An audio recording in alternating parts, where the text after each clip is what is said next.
I mean, the audience will one Hello. day will come in live or not. Oh, Oh yeah, we're live now. Hello. Cool. Welcome to the right. show. I'm here with fellow Supernatural loyalists from the start, Tom Chang from Bleeding Cool and Philip Sadiq from the Philip Sadiq Show. I'm just going to roll the little titles and we'll get on with the show and talk all about Supernatural. There will be spoilers. So don't be surprised and don't say you were not warned. Right. All right, here we go. Carry on my wayward son. There'll be peace when you are done.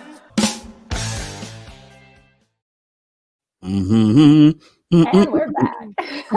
It's gonna I it's had gonna to. it's gonna tear me up hearing that one last time. I know. They Um, have to do a road so far, even though that montage felt like they're gonna a have the road so live far. performance. They're gonna have Kansas do the live performance. I'm calling it now. Oh, see now you're talking. Now you're Oh, talking because I'm a Kansas fan from way back in the '70s before Supernatural, and when I heard that, I was like, "What?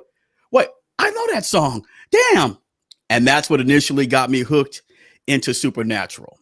oh, really? Yeah. Supernatural got me into classic rock music. I didn't really listen to much. It was like Bon hmm Jovi before then, or else I didn't really know that Oh, much classic rock. But with every episode, and they used to play such great music. I started rewatching the show from the beginning, and God, every episode there was just an epic classic rock song.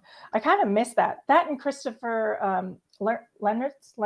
He composed the music and just I mean like the Winchester score makes me cry every time. That little dun, dun, dun, that little rock thing that they Yeah, had that's on all the DVDs.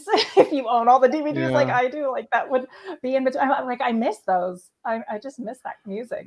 Um, I tell you one thing about the music that a lot of the shows will play that they're bringing the artist who made those songs an entirely new audience. they are. And it's funny because Yeah. I'll be talking to some of them online, and I'm probably older than both of you. Mhm. So I've gone to Catholic school, listened to like the old rock music, and they would say that I didn't know that music exists. Yeah, check out these people, these, and it's just so fascinating that the Yeah. whole new generation as hearing these songs I grew up with, Hmm. and I One love one it. thing one thing I will also make note that which Supernatural, which they came upon an era like just as streaming's kind of taken off and from the beginning, and of course now proliferating on Netflix. Obviously, don't have the current season, but the thing about music in general is that a lot of the older shows haven't been able to transition as the same because of licensing. And that's one of the Mm-hmm. things that Supernatural has benefited from is that they retained the largely the music that has helped define the show, and you lose a bit of it. I know like things like Freaks and Geeks and Scrubs, they had to change a lot of the stuff out, and it's kind of those being exposed to those shows for the first time. They're not getting the same impact as they are Hmm. as an original viewer. And lo and behold, Supernatural is one of those fortunate shows that have retained its spirit and voice through music. Definitely, because music Yes. is a character on the show too, just like Baby is. So, okay, so I wanted to start off with how you guys felt about the last two episodes about despair and inherit the earth, because I think they tried really hard and succeeded in making us all cry. Yeah. So I just kind of wanted to start off with that and then kind of work backwards and think about what's to come in the finale. Since The finale. yeah, I know. Well, no, Tom, I that's because Yeah. Tom, like a lot of people were kind of like that felt like a series finale. Like what else can they do after this? And Yeah, I and mean, like they introduced a throwaway character that's the new Death, and then like, oh, oh, Lucy just shivved her, and it's like, oh, okay. I mean, it just shows you kind of how disposable characters are on that thing, and then like, oh, okay, yeah. By the way, I loved her. I love Kimberly Sestad from Hallmark movies, and I just love that particular like incarnation of a Reaper, Betty. Like she was so quintessentially like supernatural snark, you know, like Yeah, yeah, teasing the boy and being so powerful, but also, you know, it's like whoever you think is the most powerful person in the room never is. So I was sad to see her go so quickly. We call what we call plans within plans, Yeah. yeah, because she had the old style. What do you call those? The Reaper blade. I'm like, okay, she's Yeah, gonna like a be a stake. while. And then Sure. Lucy, oh. No, you said I said, oh Lord, Lucifer's at it again. When he popped in, hi, I said, oh no, not him. yeah.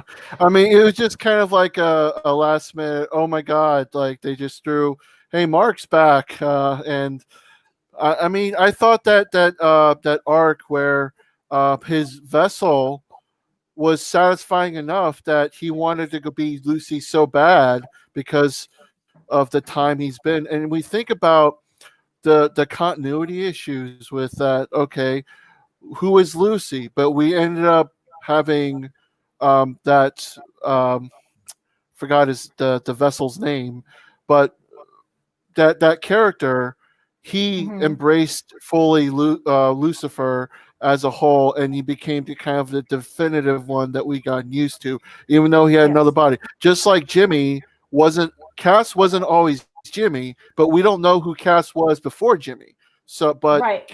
but right now, yes, Cass is Jimmy's, and we can't see Cass as anyone else. And we never have, which is interesting because we did have Right. that whole season of Lucifer body jumping with Rick Springfield and the president of the United Yeah, States. And I mean, Jesse's girl. they had a lot yeah, of fun with that. But I feel like too, I rewatched Swan Song, the season 5 finale, because just watching Inherit the Earth and the way you saw Lucifer versus Michael again, and the same kind of montage, and it's like the boys getting beaten on, whether it's internally or externally, and it was 100%. It felt like Swan Song 2.0 kind of, because it did echo a yeah, lot of the same sentiments. Like you see them backed into a corner. There's no other way out. Back then, Sam had to say yes to Lucifer, just like now they're saying yes to God, and they have no other, alternative. They feel so it paralleled it in so many ways. Except for the narrative about the Impala, which I mean, it's like I queued it up while eating, and I'm like, I can do this, and then it started. I'm like, I can't do this. I'm not ready. I'm going to cry from start to finish again. Oh, speaking of Michael, I never felt like they really developed him as a villain just because he was purely a body jumped villain. And even still, Mhm. with the latest incarnation of Michael, it's just a random dude. They didn't even take alternate universe Michael and put it in that body. I guess maybe the actor wasn't available at the time, but I mean, he was supposed to be this wild card or something, but ultimately we knew him most through Dean, and obviously it's not going to work that way. And they tried to build it up, and as far as other versus other big bads and everything, it for me, I mean it's been there, done that, but they're trying to tease it seriously. And I'm Mhm. sorry, after 15 years, over 10 years of this stuff, I mean, you can't, because he's never going to be permanent big bad. They've had Sam do it, they had Dean do it, Cass has done it for a while. So, and I always kind of funny when they have the speeches with Dean, particularly about point of no return, and then forgetting that, oh, at one point, each one of those three was the big bad at one point. So, hell, Mhm. Cass was Lucifer at one point. So, yeah. Yeah, I know, and I've said this for the past past 10 years. It feels like, or it's like definitely the past 5 years. It has been very repetitive. They're just on like a self-sacrificial cycle, which I mean, it's still moving because I mean, honestly, if you strip everything away, the heart of the show is just family love and Yep. Sam and Dean. And that's how it began. And that's honestly, I think the reason why everybody stuck with the show, because we fell in love with these characters. They became family to us. And, whatever stupid stuff they do along the way, whatever inconsistencies, whatever ridiculous storylines like Leviathans, like there are seasons that the thread of I just hated. And like there maybe be like a handful out of 22 episodes that I was like, oh, I really genuinely enjoyed it from start to finish. And the rest I was just like screaming at the TV at certain points because I'm like, why are you being so stupid? Like you're so better than this. And Yeah, that's the problem too right. with But 15 with years. yeah, but going on like say 15 years, Yeah. that is a long time for a show. Yes. Any show. I know. Rarely do you find shows today in our environment now. I mean, you might get 3 seasons, okay, it's a wrap. Mhm. You know, or 2 or 3 or 5 seasons, okay, it's a wrap. I've even watched shows that get 1 season, it's a wrap. Yep. So for all their ups and their Yeah. downs, I appreciate Supernatural. I mean, some episodes you're going to find higher than others because that takes a lot of time trying to write these different Mhm. episodes and put them together. And as we're talking about body jumping everyone, and that's a lot of time. It's a lot of money, budget. So I I and I'm sorry, and family, as Tiffany had mentioned, it's always been family and it's always been Sam and Dean, you know, and I have a brother and I Yeah. look at that saying, and that's this last episode, and they were banded together and Chuck is beating them and they're just, I just broke. I just like, Me too. that's brotherly love straight Me up. too. And that's, yeah. I I thought they cry would say every we're time. brothers. Yes. I have a Yeah. sister too. So from the start, I felt it too. That just that sibling, Yeah. you know. Yeah. Yeah. I feel like if you break down the series, and even if if somebody wasn't interested in watching all 15, I mean, I think there is kind of an abridged order that you can watch and still fulfill a full quality show, even if it's on a bigger Mhm. network. I mean, it's fortunate on any network to last 15 seasons, and honestly, the most satisfying seasons recently, it's got to be having Samantha Smith on as Mary, because we actually got to fully flesh out and appreciate the character and truly introduce an element, aside from Jack, of course, of somebody that's we heard all this time. We're being told about all these different things in this lore, but we're never really shown who are the Winchesters, like who do they came from, right?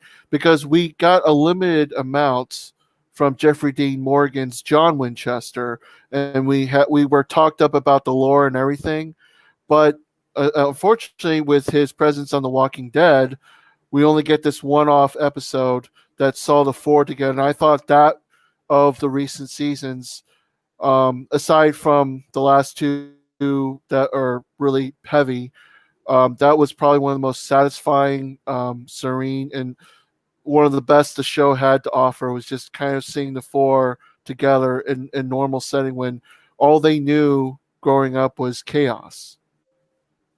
Mhm. Yeah. Yeah. That's where I really love the flashback time travel episodes too, because those were the times where Sam and Dean got to see their parents, you know, when they were in their early 20s, see what, you know, life threw at them, see what kind of, you know, possibilities they had in life, and, you know, what their lives came to. And I think one of the coolest twists of the whole series too was that Mary was the hunter in the family. You meet John and you just assume he was, you know, ex-Marine, he's the tough True. guy, he raises his boys like warriors, you know. And that part always breaks my heart too, because you also, it's not just the siblings, it's the parental, you know, parent-child dynamic.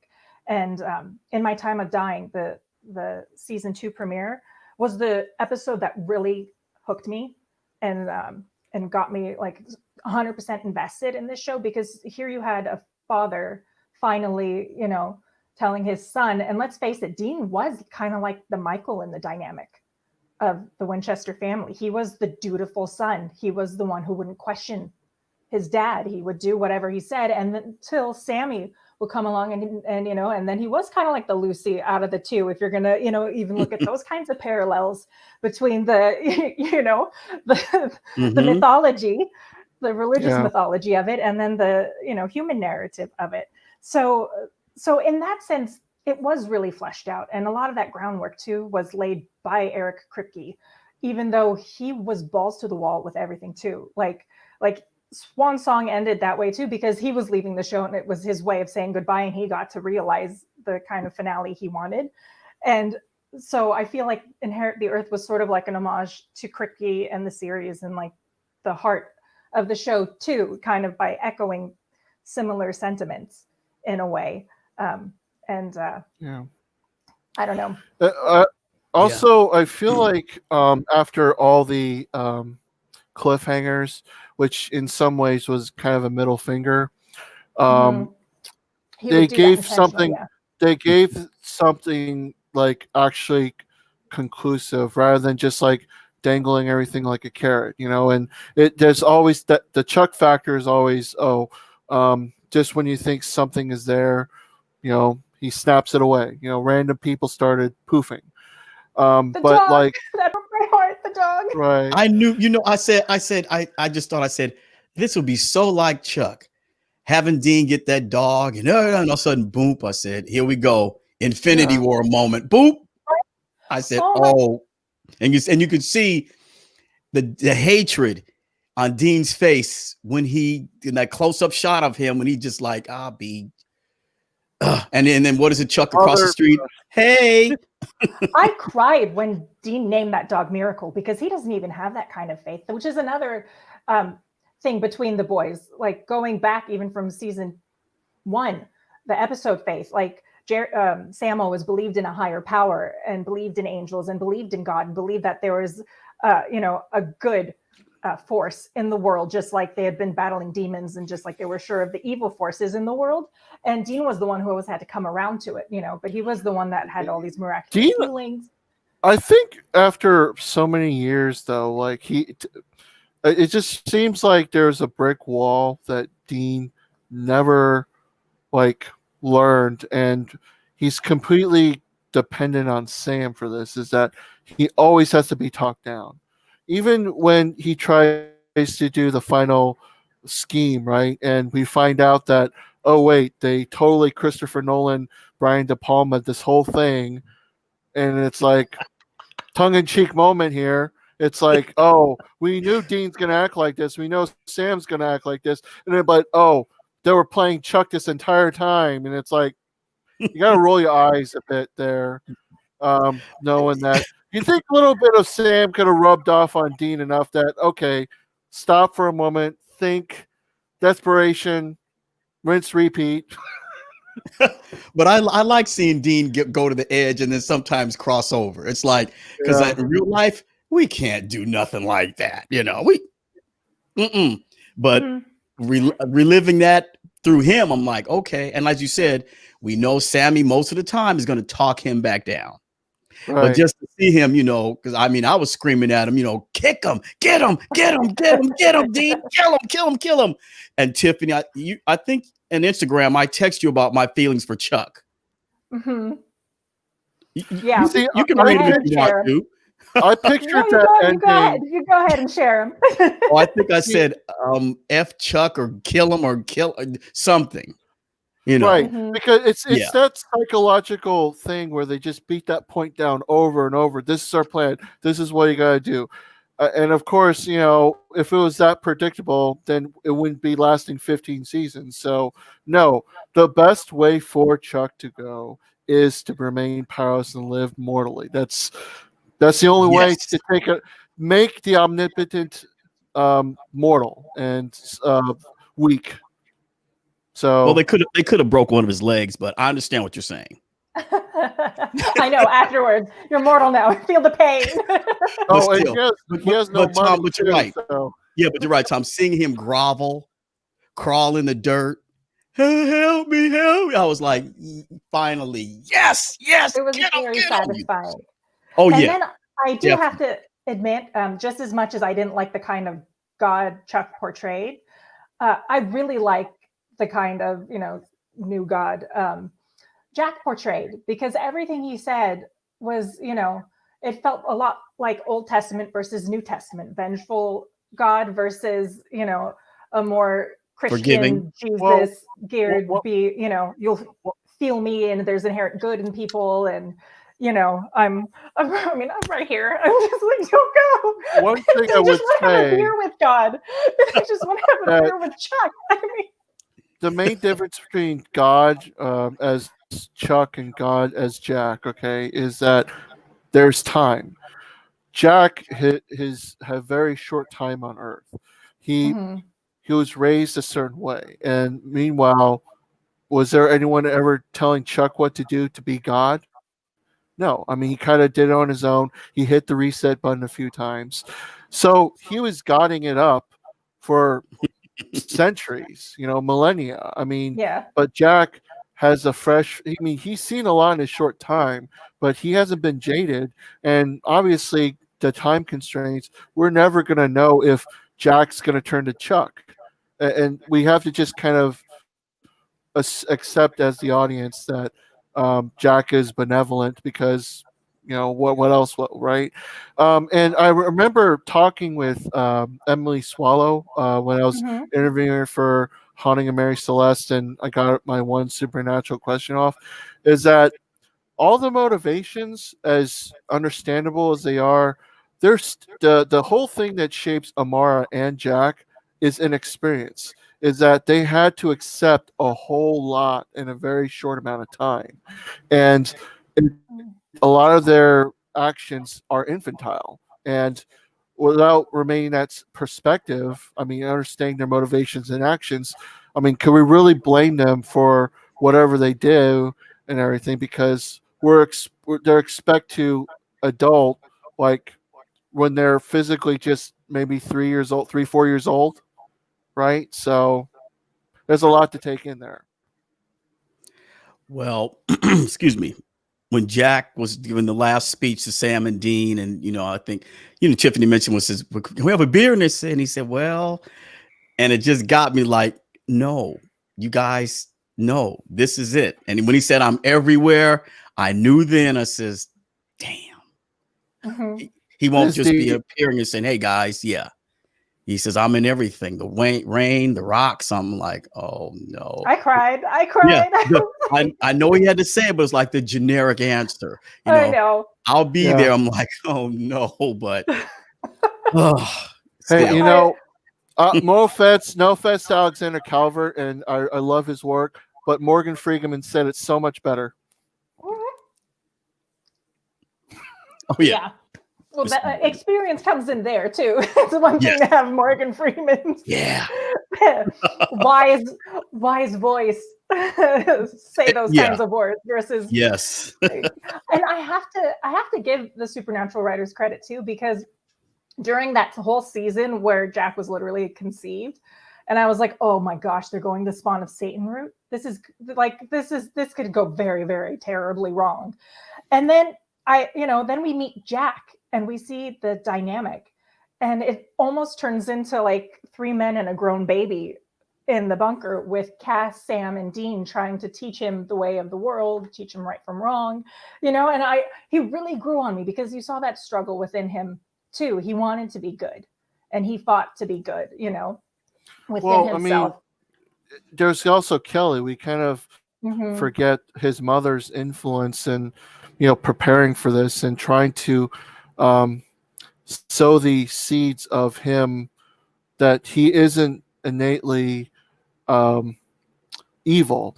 I mean, it's something that he has to fight for his entire life to be conceived one thing without um, being judged for something he hasn't done anything, right? Mm-hmm. And he gets reminded every step of the way, even from Miss Butters, who doesn't know anything to the entire thing with the Winchesters or nothing. She gets all caught up with her time with them, and then it's a black and white outsider perspective. But yes, Jack is this, and he must be destroyed.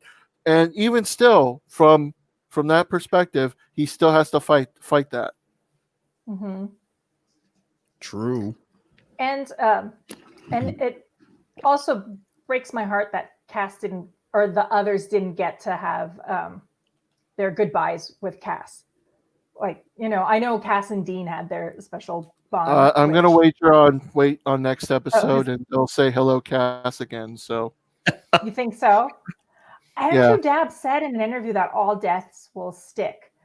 But I also know that Jared and Jensen have been talking about doing revivals for like in the future, like they can see it coming back as like a Netflix miniseries or something, or whether it's on the CW or whatever. I think they're talking about revisiting these characters again in the future, so that's why I feel like Carry On is going to be because they've been saying too. Andrew Dabb and stuff has been saying that they'll be going back to basics. And if you look on IMDb, there's a vampire on the list, on the cast list.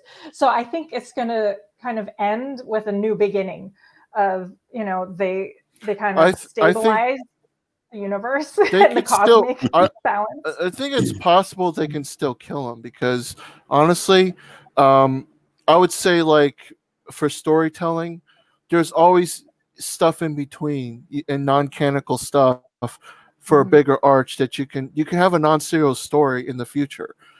Those two working together in the future doesn't tell us anything about their what's going to happen to them in the final episode. They could very well take the Thelma Louise part in there, and I think they've been teasing that for the longest time. And I think death is not off the table for the finale because that's kind of one of the things you can top off with everything that they put back together now. Because you can the new stories could take place before then because they'll be standalone when adventures. They look even older.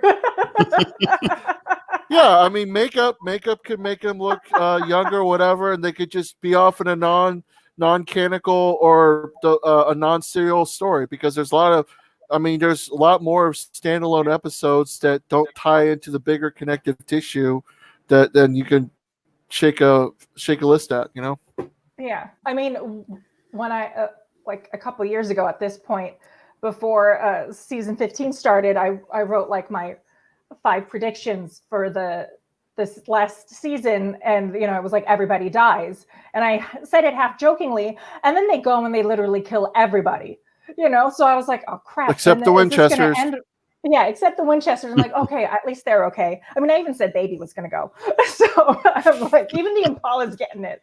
And I did say a Thelma Louise style but that was like a while ago they started saying that. And I don't know if, because the way they've been talking about it too, I try to read into their interviews as well, because they're kind of like, well, we had our idea for the way it should end, which was, Butch and Sundance going out in a blaze of glory kind of a thing, which sort of the same as Thelma and Louise, drive off a cliff into the abyss or whatever. But they also then said that they had these wonderful scenes together, and they really, saw where the writers, had come up with, and they liked where it went. And so I don't know if it's going to end with them dying. I mean, I'd like for it not to. I have a feeling it might end again with, we've got more work to do. Closes.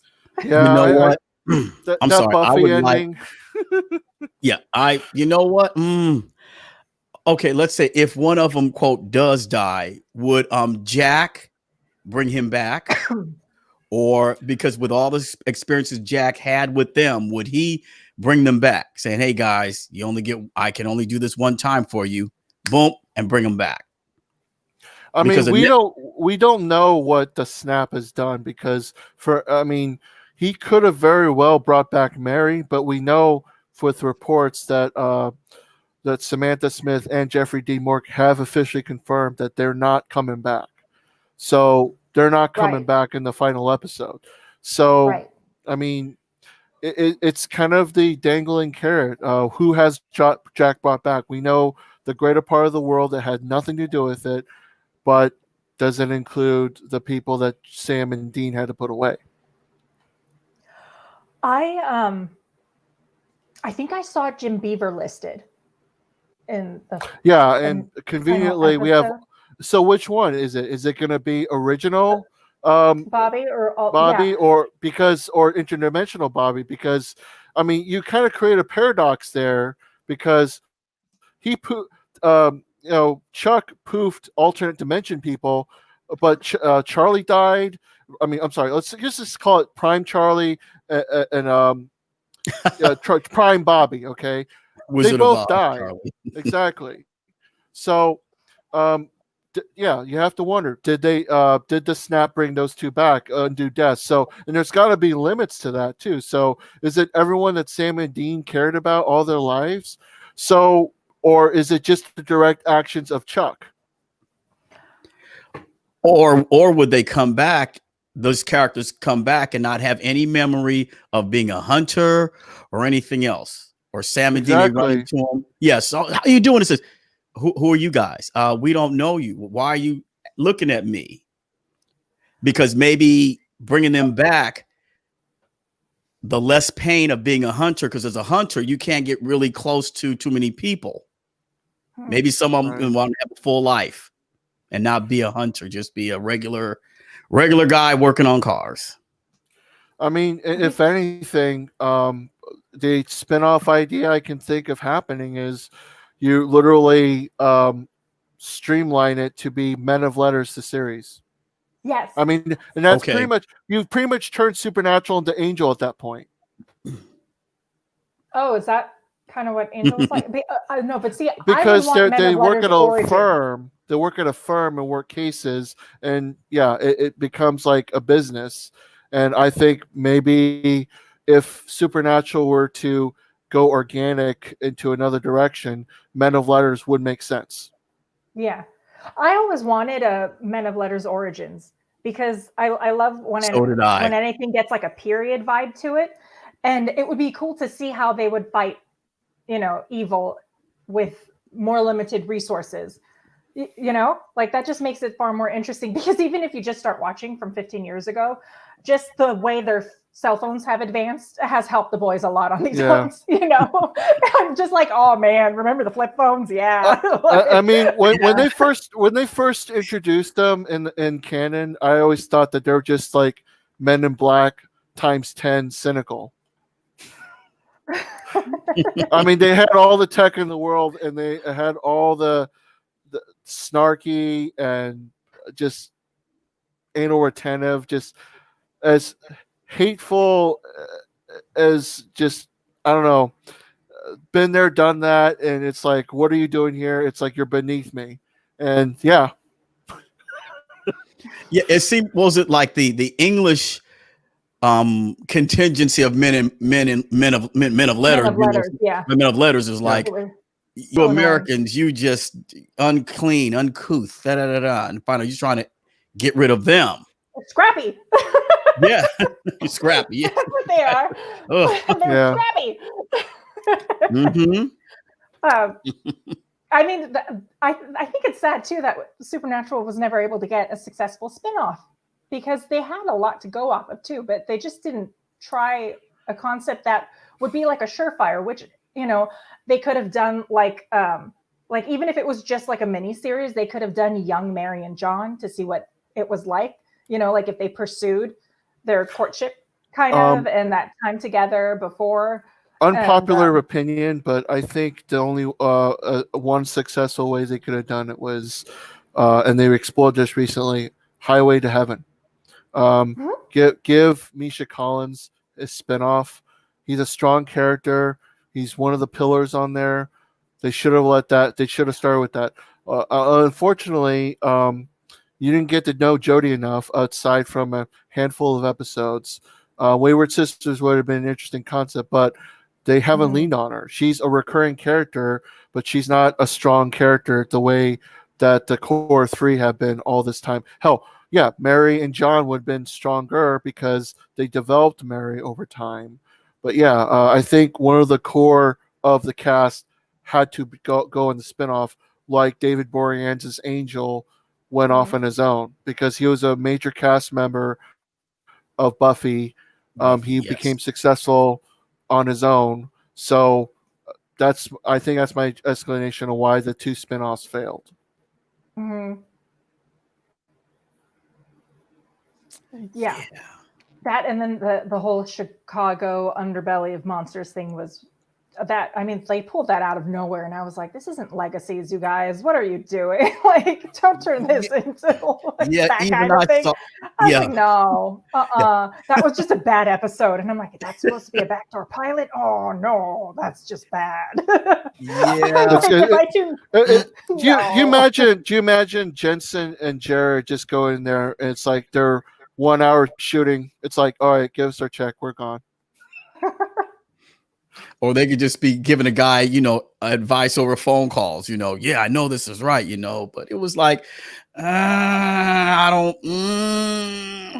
I didn't, no, I think I was happy when it ended. I said, okay, thank you. And move, let's have Sam and Dean back, so. Yeah. I see that, and that's where it comes back to the success of Supernatural being Sam and Dean, and let's face it, Castiel too. He's been there since season 4. That's no joke. 12 years. I mean, sure, at times he was, third wheel. He was evil, but he has shown so much growth. If you go back and see like vintage casts where he didn't know what anything was, he was very awkward about everything, very stiff in his skin, literally. Literally.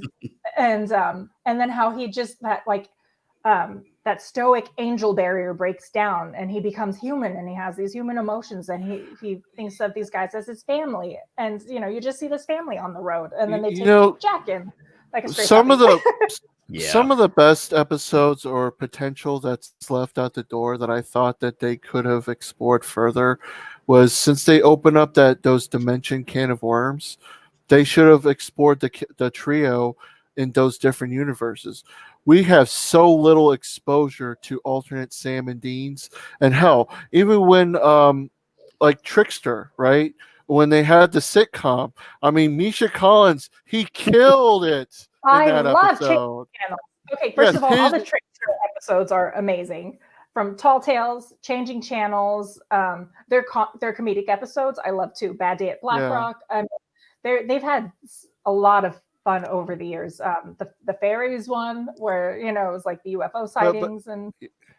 I mean, seeing Misha as himself in a fictionalized version, it's kind of like when you're so used to the deadpan manner, it was so refreshing to see him that way.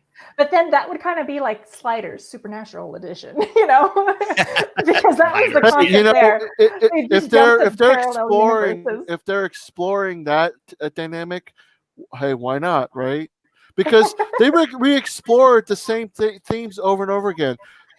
X is possessed by this, other person's possessed by this, and you have seasons where Sam's the big bad, Dean's the big bad, Cass is the big bad. It's a rinse repeat. So why not? Or alternate dimensions. They spend times in like hell. There was a stint in hell, the stint in purgatory, the stint in the cage. Where they've been off, and you see parts of it, but not all of it. Or another dimension where they're not even hunters. Right. I mean, or the hipster version of them. Yeah. Do you remember that when the dimensions started? One character I felt was not underdeveloped was the Empty, because I mean, she obviously had beef with Billy, and she had play into a world, and then it's kind of like,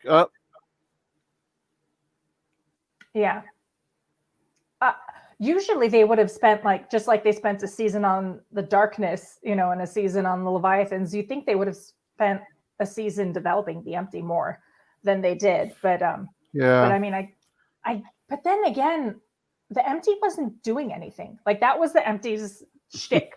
It got pissed off when people came in and started messing about. They're like, no, I'm just like this black pool. You leave me in my ocean of despair, and I'm just chilling here, And like that skeletal thing that came out, and then it's like, even that, it's like once it's Lucifer, then it's like Rachel Miner, because I guess she was who they could get back. So it's like Meg's old meat suit. Is it? It's like, I think a lot of it too was based on like availability, but they just pull people back like, oh, you guys will be happy to see whoever, and they're just kind of like, what is she? What? Why? You could have CGI'd that. That's fine. This is just confusing. Yeah. See, those alternate versions I would have seen. What alternate version I would love to have seen? Crowley. That was a missed opportunity. Mark Shepard is a very talented guy. If you see him, but any of the other things he's in there, he would have done really great. And as not as Crowley, or even knowing what he was before he became Crowley, just it was something that they could have done. I wanted an in-depth Crowley origin episode, because when they kind of tease that flashback where we saw like how Rowena was such a terrible mother to him, but we didn't get enough like meat and bones in those episodes. Like I thought they were really gonna give us the juicy stuff, way back in Vancouver's version of Scotland. Yeah. It's like I got so excited because they do such a great job when they go back in time. I mean, the Untouchables Elliot Ness episode. Elliot Ness was a hunter. I mean, I loved when they would take historical figures too. And I feel like now when you see those kinds of things too, you could sort of I wonder if like Eric Kripke would drop those kinds of notes too that people pulled from later on, because it felt a lot like Timeless, because Elliot Ness was a character they used on Timeless too. Yeah. So you wonder if he had all of these ideas that he then put toward Timeless, but if he wanted to like send the Winchesters in those historical moments even to work with like that could even have been a cool spin-off series, like speaking going of time back in travel, time to save people, like yeah, the Western another episode. spin-off idea, Rufus and Bobby. Oh, grumpy old men, Yeah, Supernatural edition. and I don't They did think it themselves. They were so cute together. I miss them Yeah. both so much. And Alt Bobby, by the way, that also, I would have rather had Bobby back, like original Yeah. Bobby, instead of they alternate world Bobby. honestly, when they brought those, I mean, I like that they brought the actors back, but I just felt like it really cheapened their deaths and their value to the show. I mean, their fan favorites, great, but I'm sorry, give them value. And if you're going to introduce the alternate dimension story, don't half-ass it. I mean, that's, It's hard too, because like Philip was saying too, it's been 15 years, but they also went through different showrunner stages, so like each phase, I think they had like a certain vision, and then it would kind of change accordingly. You'd see like little shifts in the way the narrative would go and the way the story would go, even though the self-sacrificing cycle was always the same and the possessions were the same and the big bads had like the same vibe to them. But I mean, they would do the one-offs that would show you like the greatest potential of the show, like all the meta episodes, the French Mistake, the convention episode where Chuck is, the writer of the Winchester series, and the fans love them, and they also would make fun of themselves too, because they know that they're not a perfect show, so they would poke fun, like Hookman appearing, and and all. I appreciate at least their honesty. You know what? That's a good point, because some shows you see they're trying to take themselves too seriously. Mhm.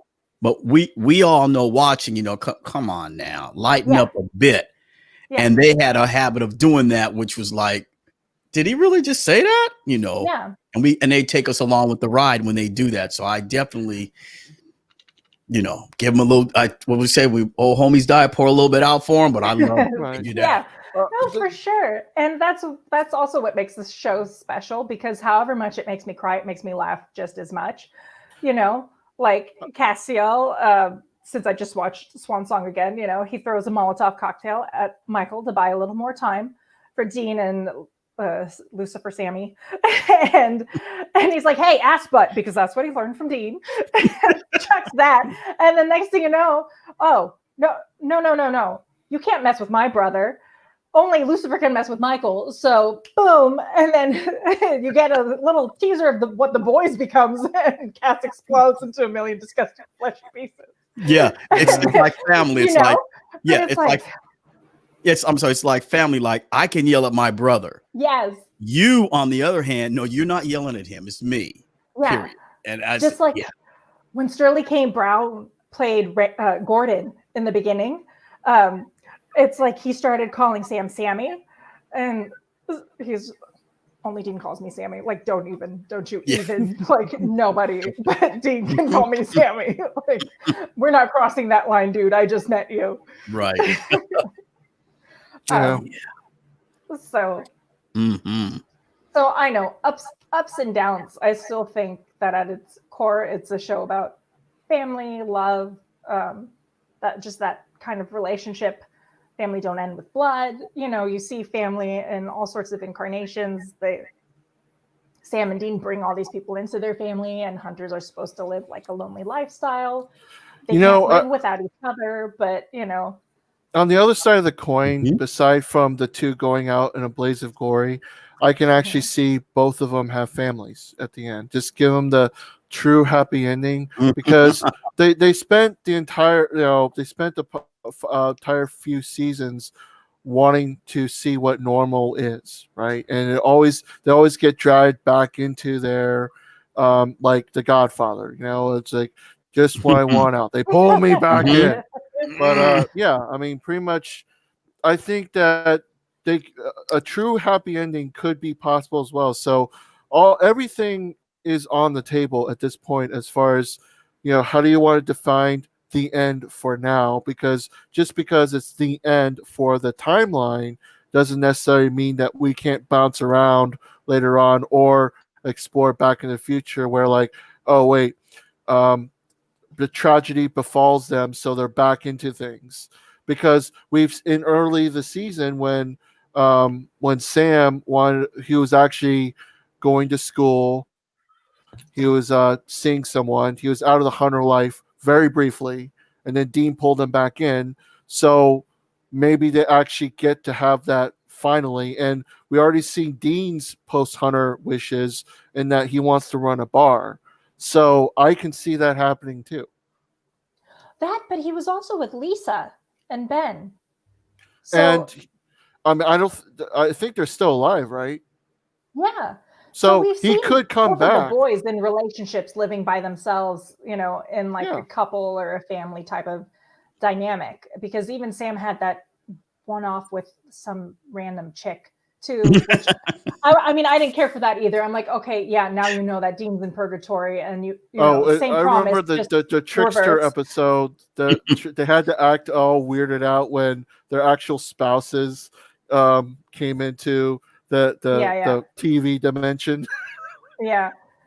That was cute. But like, what is and what should what could never be or what should never be? What is what the one where the Jinn has Dean hooked up, so he's visualizing this whole other life where Sam got to be with Jess, and even Dean was with someone at that time, and Mary and John were still there, and they could all be kind of like this happy family.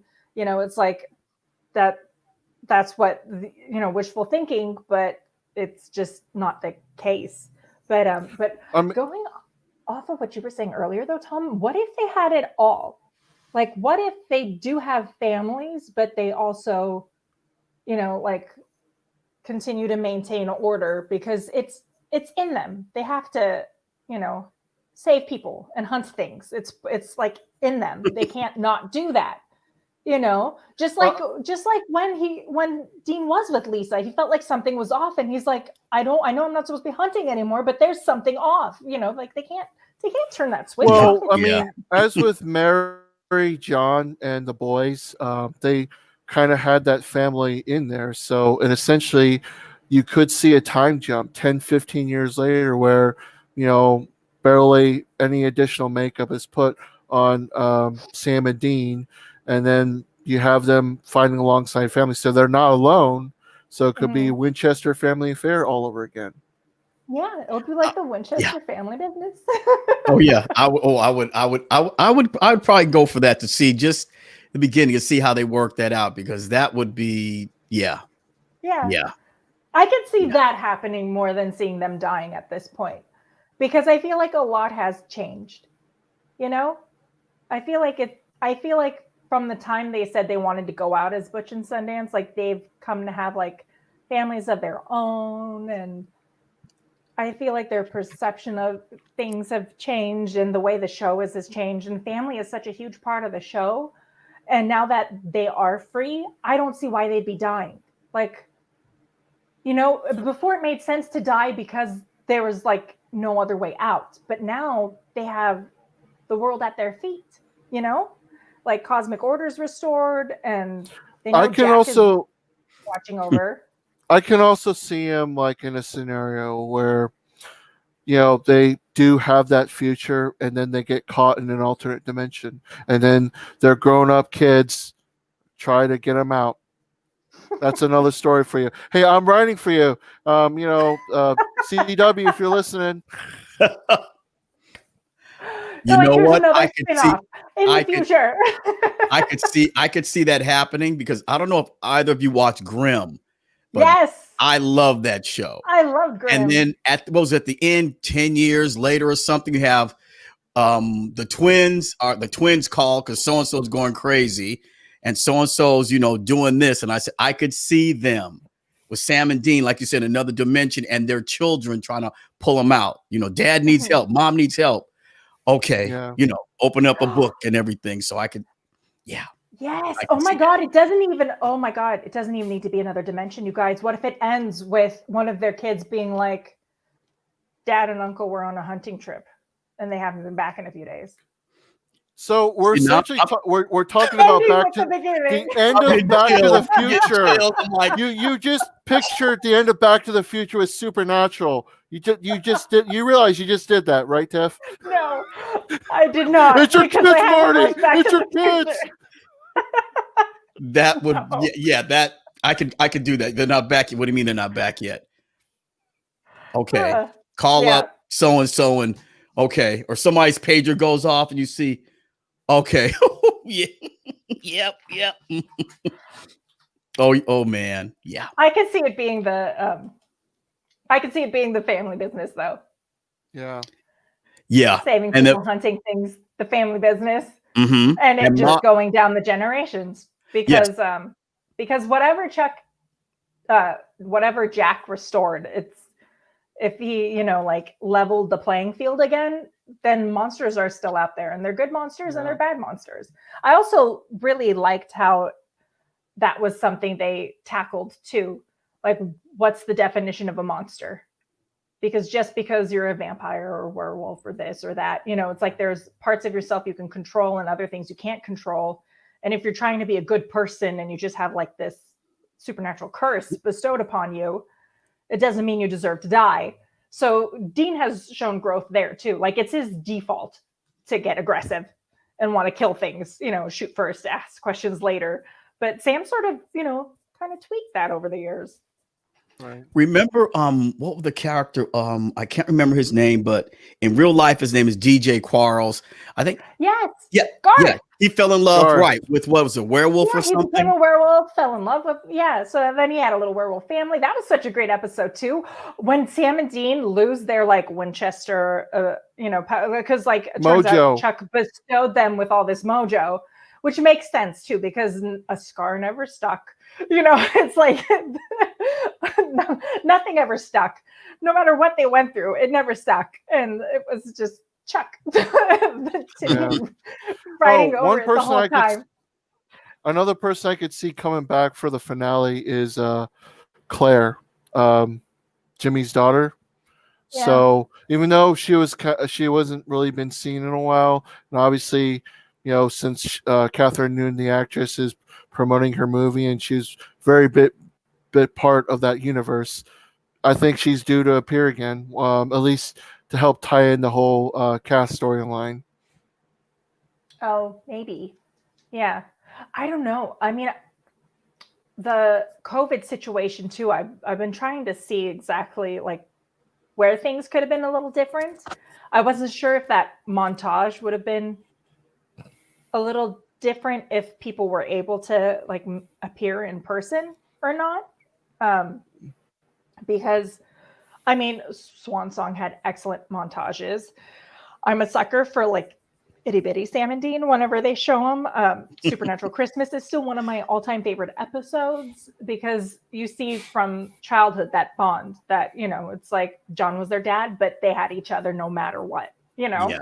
Yep. So that's always been just a part that I don't care what happens on the show, that will always that will win me over no matter like a lot of people wrote the show off and just like, well, whatever. And I'm like, nope, they're still here. I'm with it until the very, very end.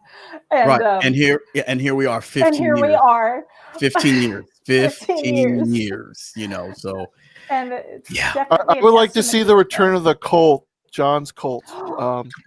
Okay, 3 things that were lost on the show that still hurt: the colt, the amulet, and the jacket.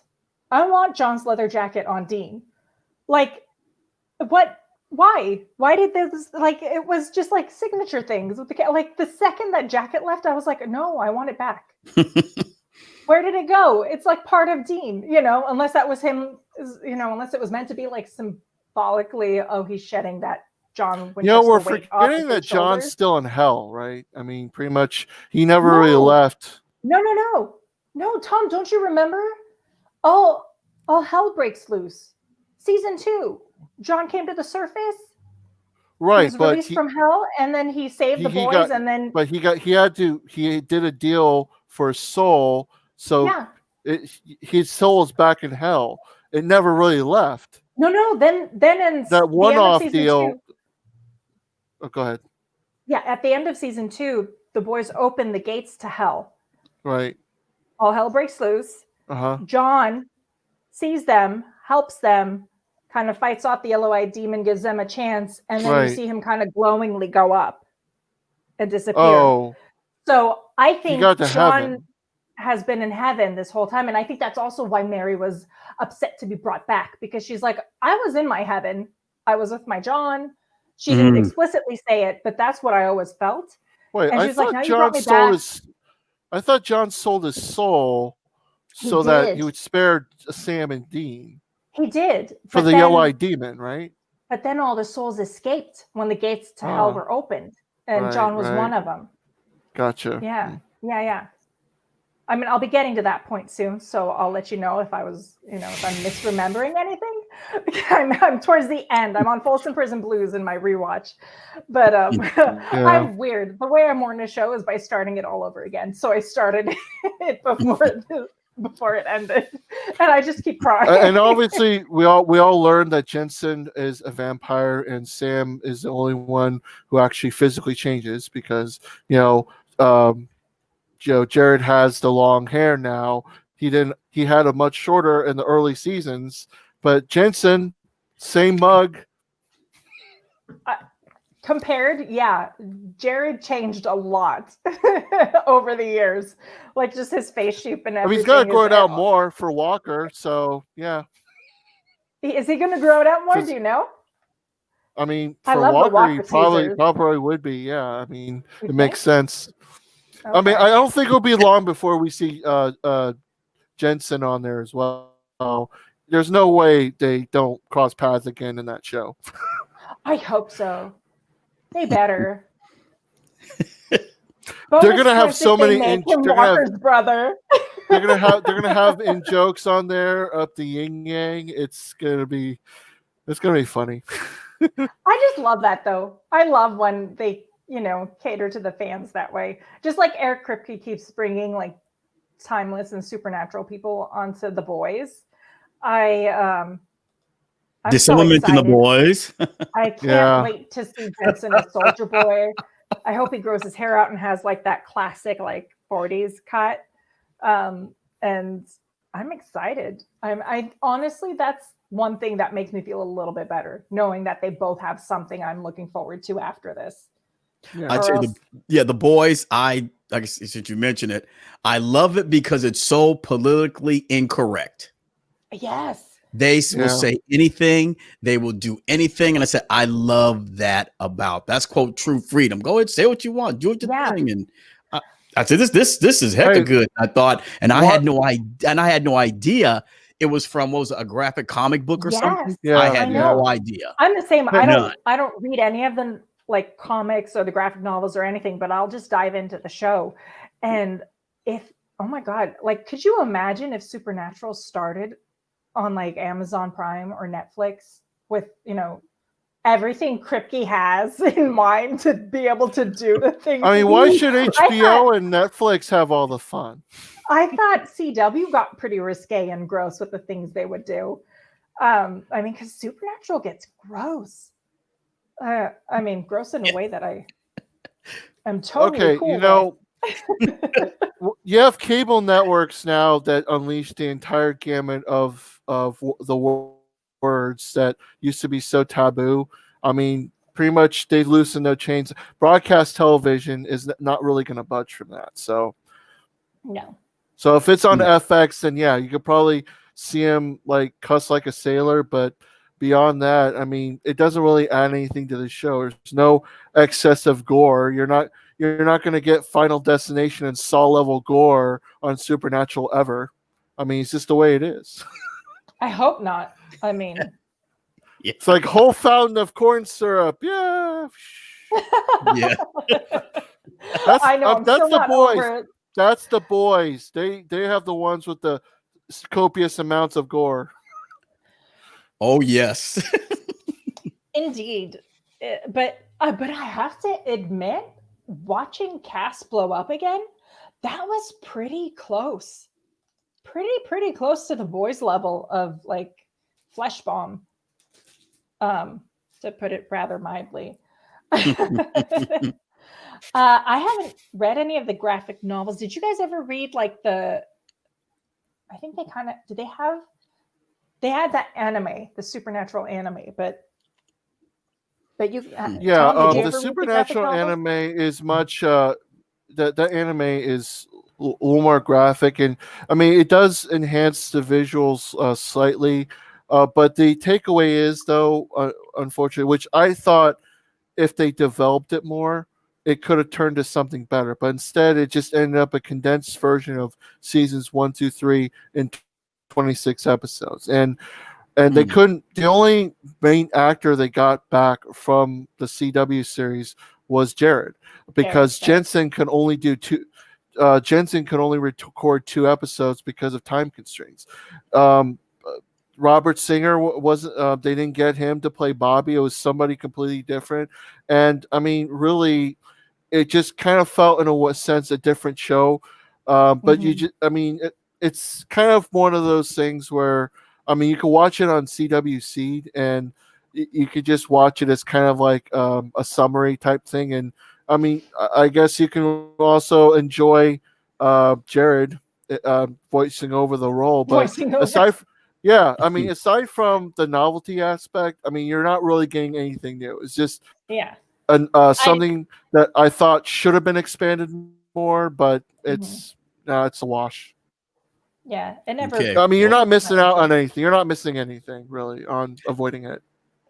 thanks, Tom. I'm definitely going to avoid it then. Yeah, good to know. No, right. I know. No. I did. As far as tie-ins go, I did read John Winchester's journal way back in like the beginning of this. It was like within the first few years, and I just cried because it gave like a whole new perspective to like little Dean taking care of little Sammy, and how John was aware of, you know, all the things that his boys were going through. And I mean, yeah, I read it was like a short little thing. I mean, But Jeffrey read Dean through Morgan's that. too old right now, but I can really see like whoever they got cast as younger John to take up that role, and it was Matt an opportunity. Cohen. Matt Cohen, yeah, they could have taken that ball and went, but going the direction they went is just it's a head scratcher. Why they decided the 2 spinoff subjects were that and not John. I'm surprised too. I really thought they would have gone either like because okay, let's face it, Vampire Diaries is like the thing with the most, you know, the show with that has the most spin-offs that are successful. And they went originals, which would be Men of Letters originals, you know, origins kind of, and then Legacies, which was kind of a school version. But they could have also done like the relationship between John and Mary and how that kind of evolved, because those were really great standalone episodes that weren't even created to be like backdoor pilots, but they could have grown into something more. Like there was a lot there. The actors were great. The story was great. I mean, if I cry a lot over Supernatural, but it's not like I cry super easily over every single show I watch. Series finales always get me, but yeah. So those were the episodes that really got me. You know, they piqued my interest, and I was like, there's something special here that should be explored more. But I think one of the things that they could have, if they really did a Roots thing and they wanted to focus on a series of different characters, I thought maybe I didn't mind the Wayward Sisters pilot, the way they do the backdoor pilot part, but I also thought maybe siblings, like a brother or sister. It's something that like you'd see a similar dynamic in like Winona Earp. The yes. fact that you can have male and female protagonists working alongside as equals and just working off each other. They're not bound by the tropes that they're kind of stuck by. Like the female doesn't have to be like falling in love with some random person, or I mean, the fact that they can play off each other all the same. If they had the chemistry that Sam and Dean have, all the same, I think it would work as well. I mean, you focus on another set of hunters. If you got to do that, fine, but make it kind of more inclusive, and I think that could work on the surface. One thing I like about what you say, Wyoming Earp, and I watch. Oh gosh, what is her name? She has the two daughters. They're vampires, vampire hunters. Which one is that? It's on Sci-Fi. Van Helsing, I think. Van Helsing, yeah. Van Helsing. Van Helsing, yeah. I haven't watched that one yet. Yes. Oh, I love. I love. Is that really good? Things. Yeah. I haven't done that one yet. It's on Netflix, right? I've enjoyed it. It took me a while to get into that, but yeah. Well, me too. Me too, because it's very slow. It is very, very slow. It's a slow pace. She's in a coma and they're taking care of her for 3 years. Nothing's happened. All of a sudden the world goes to hell in a handbasket. And then you find out she has a blood that will later on change a person who's a vampire, change them back into their human form. Oh, right. Yeah. And then you continue on. And one thing about that, there's strong characters, both men and women. No one is downplayed saying, well, we need a strong woman here, so let's, negate the men, and vice versa. We need a strong guy here. Let's make the women docile. Everyone knows how to fight in that show, and that's what I like. And then like to say the mom and the two daughters, the two sisters. I can't wait. Oh, I got to check that one out. Cause I do like Winona Earp. Yeah. I like that one. And it is sort of in the same vein, sisters, family legacy, fighting evil. Yeah. Cool, I mean, why should zombies cool have the monopoly on the apocalypse, right? I mean, vampires, it could be werewolves, any predominant creature that humanity's fighting with. Make a show out of that. I mean, it doesn't begin and end with The Walking Dead. It's true. That's totally true. Yeah. I know. I'm excited. I know, and it's funny because I know you wrote that piece too, Tom, but a lot of people too are kind of wondering where will Supernatural go, because they had like the big duke out, which is how you expect a series to end. Like they have the big, fight against the big bad, and then our heroes come out victorious. So what now? And it never ends with seeing what the what now is. But right.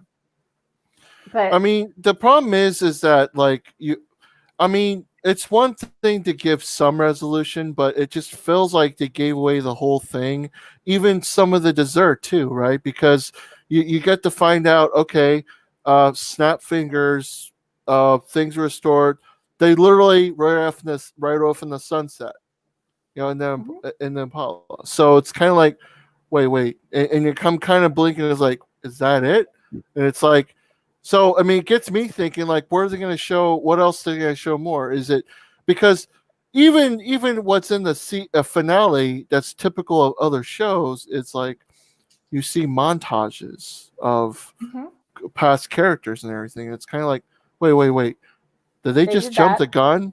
Right, and everything that it's like, wait, why is this in the penultimate episode and not in the finale? Because, and I get it's the 2-hour finale, but they also said that it's a preview of like behind the scenes into the final season. So the first hour is a retrospective. Exactly. So it's not a 2-hour finale. Exactly. And then it's the 1-hour episode. Yeah. Carry on is and the actual finale. So it just makes it sound like they're just milking a 2-hour special just for memory's sake, right? I mean, because if you can think of any loose ends off the top of your head that it's like outside of a pat on the back for the Winchesters, I'm all ears. I mean, I'm not saying that it's impossible because I just brought up scenarios of possible endings, but Yeah. I mean, everything is tied up. I mean, that you're supposed to care about. They build up all season long. Yeah. Well, we do know that Dean had a daughter at one time. What? Yeah, Amazons. Supernatural. Way back in the early seasons, I guess. Well, Dean was he's a ladies' man. Yeah. So he slept with this woman, and then and then the lady began to get pregnant real fast. Well, what it was these women. They were Amazons. They would sleep with a guy. Within 3 weeks, the lady would give birth to the kid, and then for the little girl to pass her to be an Amazon to pass, she would have to go find the man who got the mother pregnant and kill them. Find her father and kill I him. remotely Is remember that the one episode. where they took care of the baby together? Where they were taking care of a little baby because it ended up being his? The Amazons were like accelerated growth. Because I remember they were killing these men, and as a matter of fact, Dean and Sam said, well, all these guys are, getting killed, meeting these women in bars, and they're winding up dead. And Dean had went to the lady's house. How you doing? She said, oh, I'm fine. Okay. And he sees this little girl who's like 3 years old. And he's like, wait, you kind of told me you didn't have any children. Oh, that's just somebody. And then the girl knocks on his door later in the episode. She's like maybe 15 or something. Says, I'm your daughter. I'm your daughter. You need to protect me. They're out to kill me. Oh, yes. But does she die?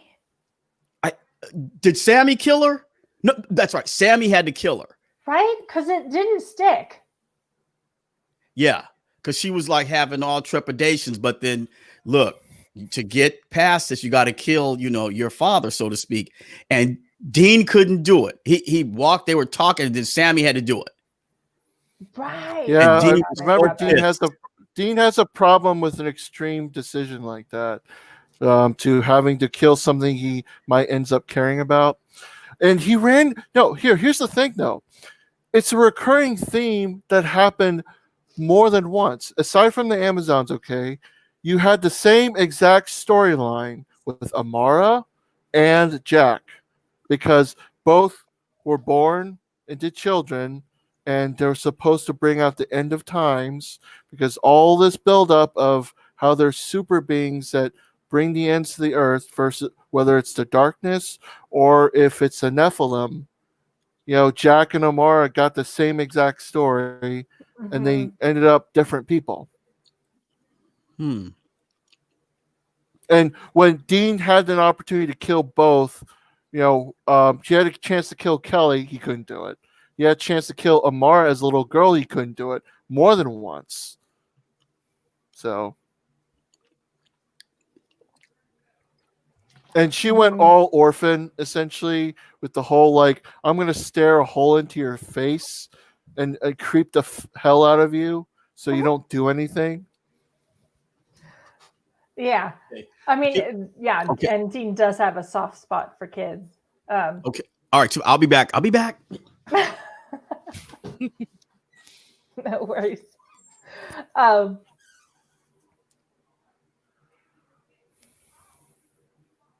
I forgot. Yeah, I forgot about that episode with Dean having a kid. It's 15 seasons long. I mean, we're bound to have cobwebs somewhere. I mean, I know. Hell, I just remember it because it's the recent season. But how many people are going to remember off the top of their head that Dean tap danced and he sung?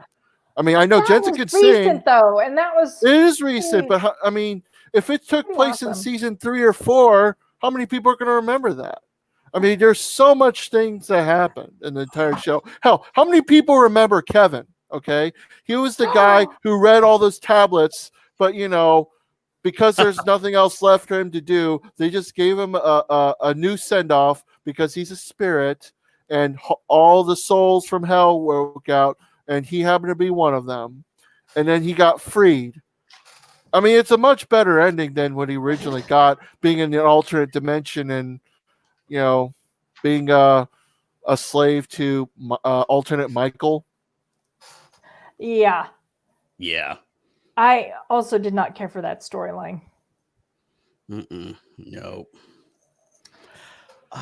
Okay, I had forgotten that was the Slice Girls episode. It was back in season 7. I just Wait, Slice Girls? That was the one, the Girls. Amazons. Or whatever they I call totally it. forgotten. I mean, I'm a Had fan a- of puns, but even I have to shake my head to that one.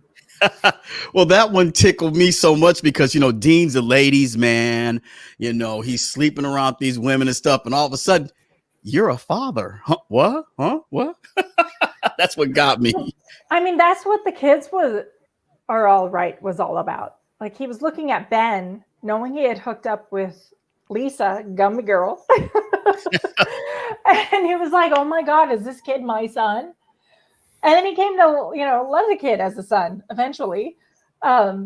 So, I mean, it happened a lot for Dean. Sam spread his seed not as willingly.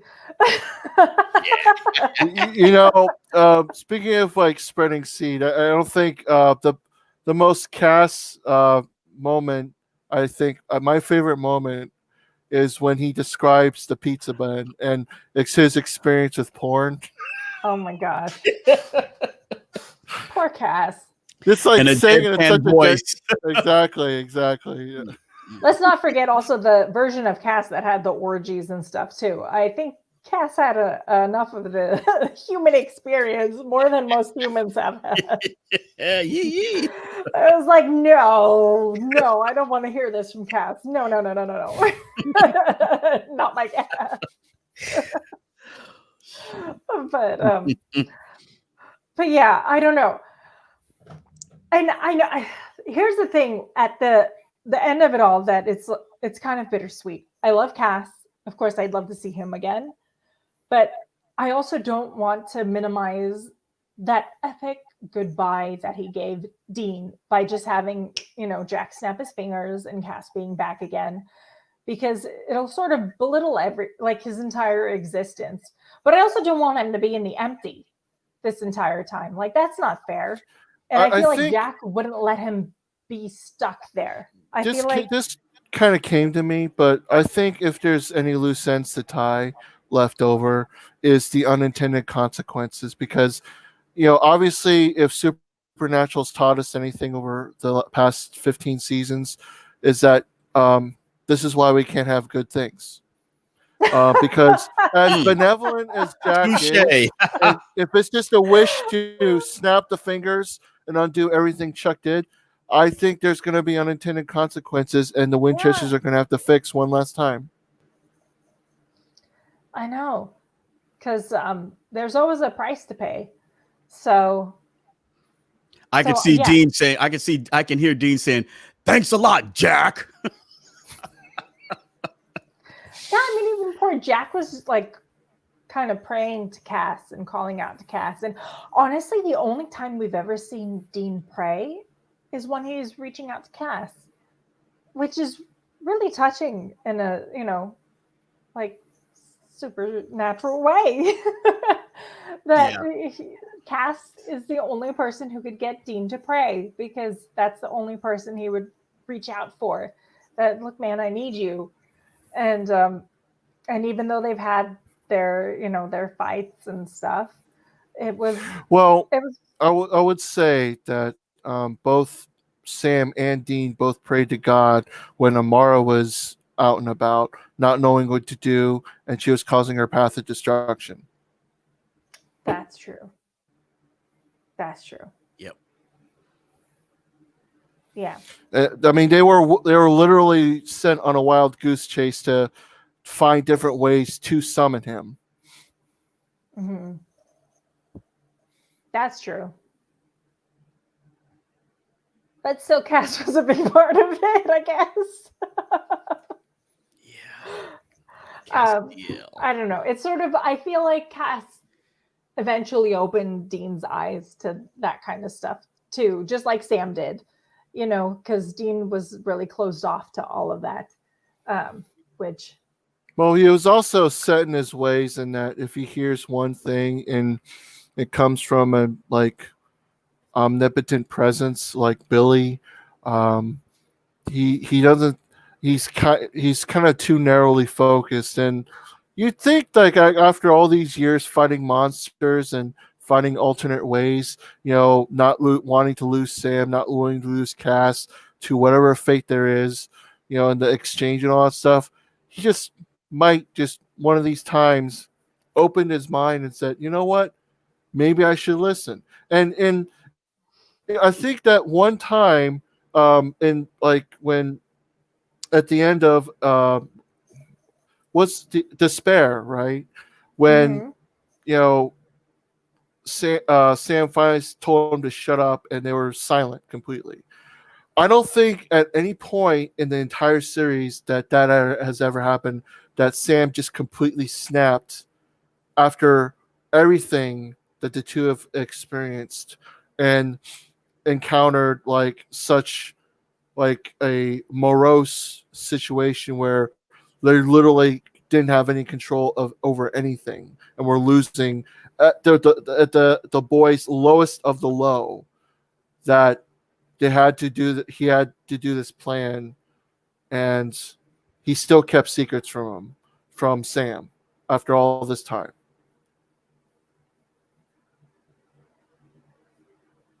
I mean, unless you remember another episode where it was different. I mean, when Dean apologized for pulling the gun on Sam, Sam did say, "Hey, the roles have been reversed." Yeah. Like they did acknowledge that both of them have had their ultimate lows. I mean, between Sam being soulless, Sam being possessed by Lucifer, and I mean, Dean's gut instinct is always shoot first, ask questions later, kind of a But thing. he's still protecting as an equal. He's still protecting Sam at the end from the truth, which is the biggest dagger that Dean keeps delivering to Sam. Is the one to the back where he can't just be straight with him, even if it's an unpleasant truth. Because of what would happen with Jack. Because he knows that, even though he doesn't want to admit his closeness with Dean doesn't want to admit his own personal closeness with Jack, he knows that Sam sees Jack far more as closely. And I mean, and Dean tries everything he can to be dejected and separate himself as futilely as it possible. He knows Sam is, sees Jack like he sees Cass, all the same. But for some reason, Dean never, up until recently, in the car when he was alone with Jack, he denied himself Jack's place at the table because he was trying to accept whatever card that was laid on him, that he had to go, and this was the only way.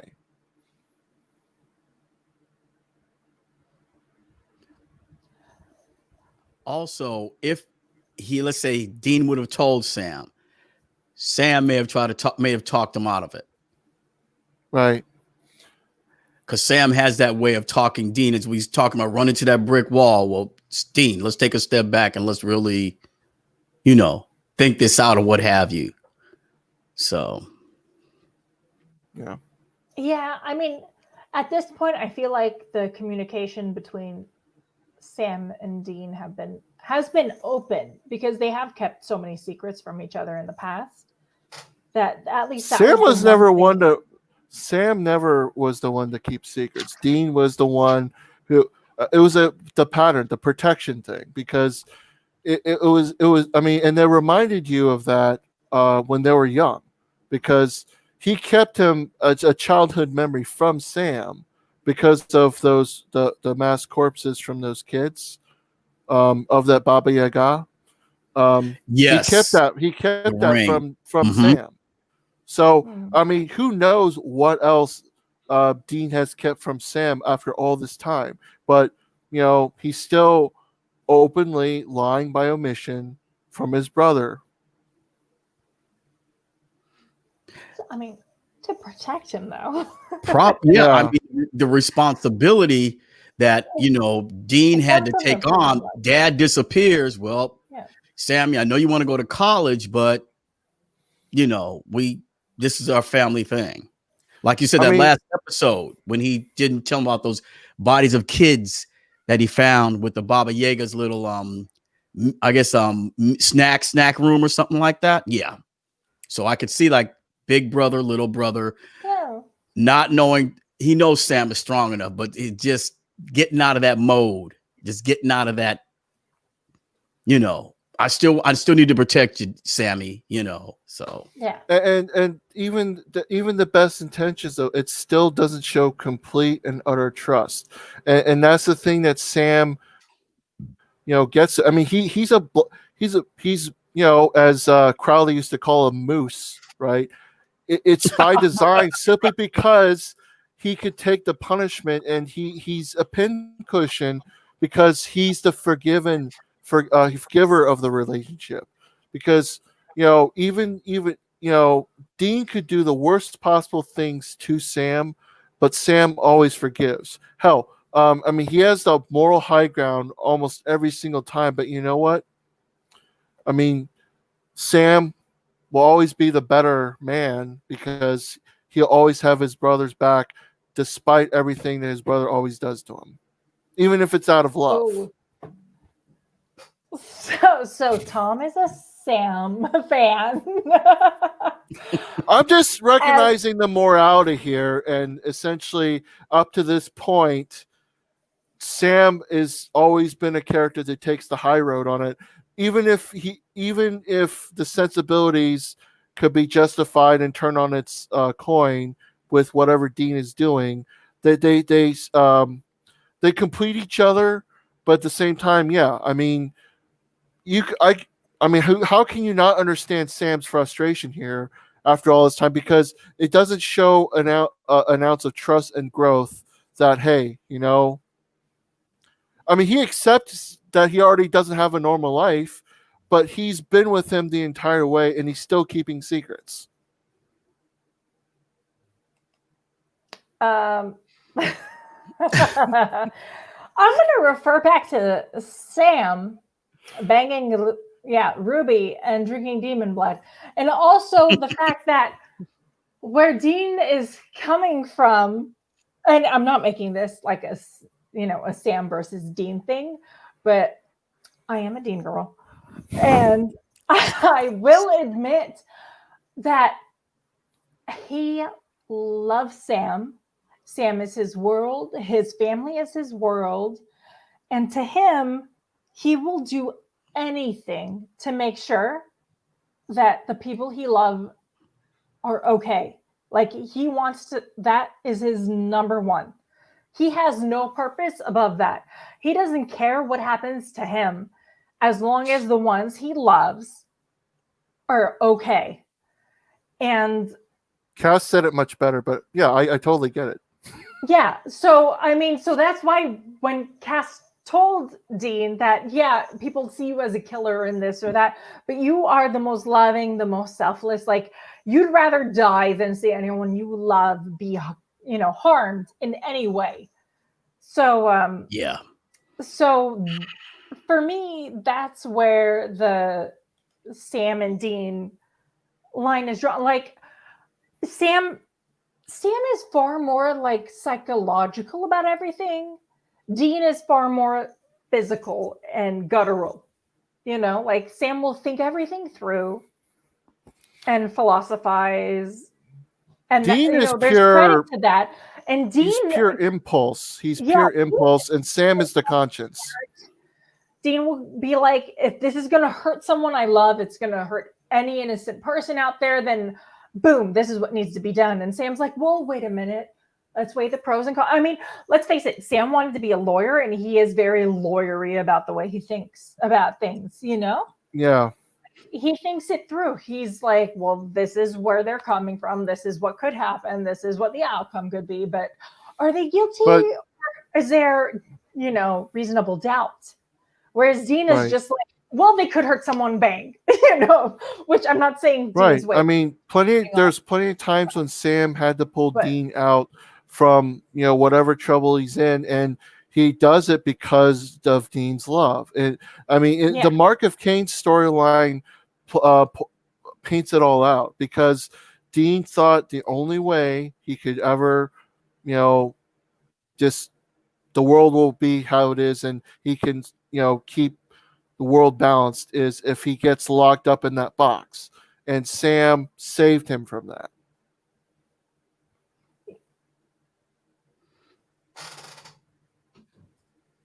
Yep. They're definitely. How do you feel? How do you feel, Philip? Yeah, they're definitely. You know, it's like, okay, Dean is the hammer, Sam is the scalpel. Oh, Each problem, I like that. right? Each problem needs a different tool to make things right. Yeah. So, you know, I that's like yeah, that. yeah. So it's like, True. yeah, Yeah. yeah. So But Sam has a little more caution and finesse, and Dean will just come in like, oh. yeah, mhm, yep, yeah. Yeah, I see that.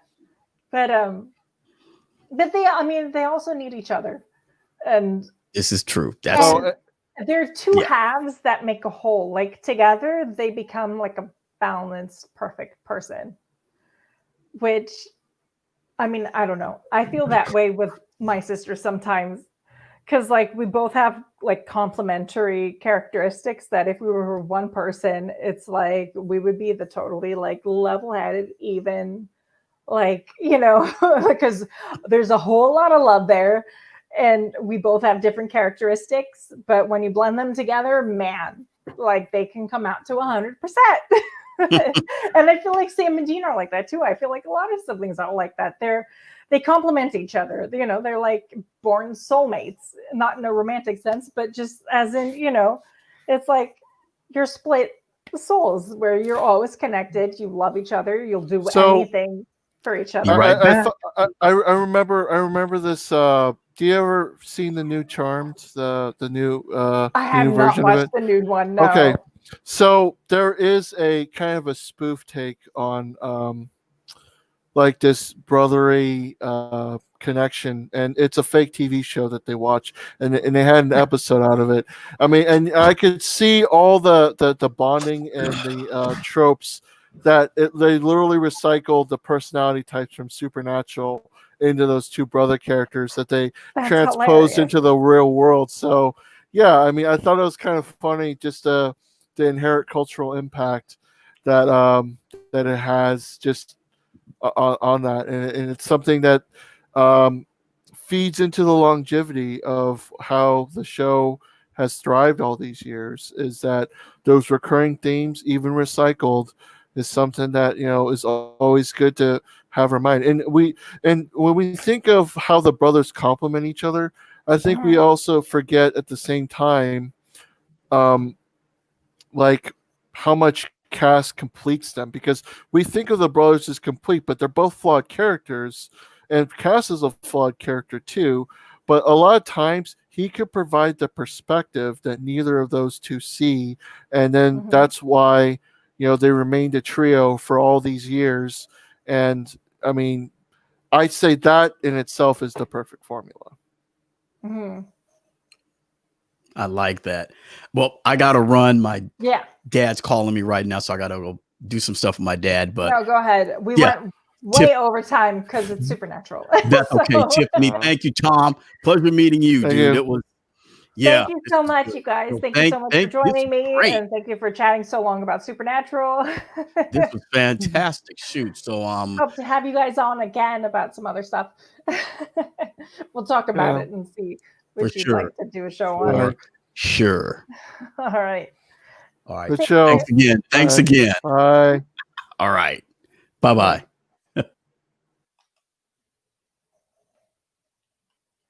Thank you so much for tuning in. I hope you had fun. Sorry it went on so long, but 15 years of Supernatural is hard to condense. So yeah, thanks, and look forward to seeing you next time.